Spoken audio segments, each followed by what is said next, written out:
No môj Bože, teraz ma všetci zožerú za to, čo som povedal v tom videu.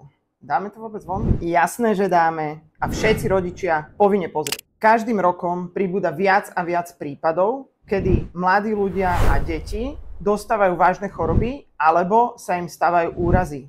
Pády na kolobežke, skoky do vody, vážne onemocnenia. Stále na mňa na sociálnych sieťach vybiehajú rôzne zbierky. Ja nechcem vôbec žiadnu situáciu zľahčovať, sama mám dcéru a je to pre mňa veľmi citlivá téma. Mýlim sa? Nemyslím si.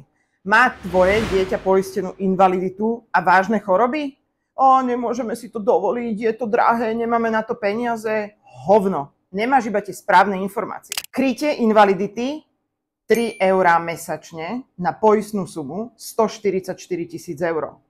Kritické choroby na poistnú sumu 48 000 eur, 9 eur mesačne. Koľko zbierok sa vôbec robiť nemuselo. Pomohlo by vám to, rodičia, v tak závažných situáciách mať k dispozícii budget peňazí, z ktorých dokážete vykrývať základné výdavky pre svoje dieťa? Ak je to naozaj iba o tom, že si tieto informácie nevedela alebo nevedel, tak teraz ich už vieš. Stačí, ak pod toto video napíšeš do komentára info, spojíme sa s tebou a vytvoríme pre teba ponuku na mieru.